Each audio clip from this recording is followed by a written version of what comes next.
শিৱসাগৰ কালুগাঁও কলাকিৰা সন্থাৰ উদ্যোগত আৰু বৃহত্তৰ কালুগাঁওবাসী ৰাইজৰ সহযোগত 18 জানুৱাৰীৰ পৰা 21 জানুৱাৰীলৈ 4 দিনীয়াকৈ অনুষ্ঠিত হয় দিবা নৈশ টেনিছ বল ক্ৰিকেট প্ৰতিযোগিতা। বৰপাত্ৰ দল উচ্চ মাধ্যমিক বিদ্যালয়ৰ খেলপথাৰত অনুষ্ঠিত প্ৰয়াত অশোক গগৈ, হৰেশ শইকীয়া আৰু মিৰ্জুৰ ৰহমান সোণনি এই ক্ৰিকেট প্ৰতিযোগিতাখনিত ৰাজ্যৰ বিভিন্ন প্ৰান্তৰ 24টাকৈ দলে অংশগ্ৰহণ কৰে। প্ৰতিযোগিতাৰ অন্তিম দিনা ছেমি ফাইনেল আৰু ফাইনেল খেল চাবলৈ অহা দৰ্শকে লোকাৰণ্যত পৰিণত হয় খেলপথাৰ। প্ৰতিযোগিতাখনিত আছাদ 11 দলে বিজয়ীৰ খিতাপ লাভ কৰি চলন্ত ট্ৰফিসহ নগদ 70,000 টকা আৰু বিজিত গেলেকী 11 দলে চলন্ত ট্ৰফিসহ নগদ 50,000 টকাৰ প্ৰাইজ মানি লাভ কৰে। প্ৰতিযোগিতাখনিৰ মেন অৱ দ্য চিৰিজ লাভ কৰে গেলেকী 11 দলৰ ঈশা খানে। ফাইনেলৰ মেন অৱ দ্য মেচ বঁটা লাভ কৰে আছাদ 11 দলৰ মৃন্ময় দত্তই।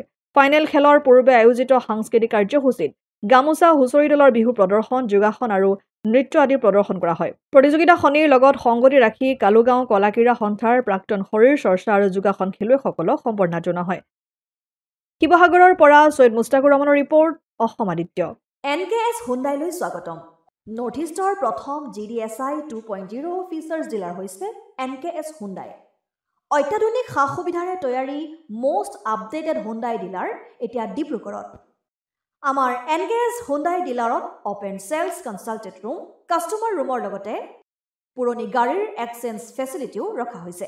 ইয়াত চেলছৰ লগতে ছাৰ্ভিচ ছেক্টৰৰ সুন্দৰ সুবিধা আছে। প্ৰয়োজনীয় সকলো এডভান্স টুলছ, হুইল বেলেন্সিং, এলাইনমেণ্টৰ অত্যাধুনিক machine, post hydraulic lift, fully trained মেন পাৱাৰৰ লগতে nitrogen gas filling facility, fully automatic car ৱাছৰ ফেচিলিটিও আছে।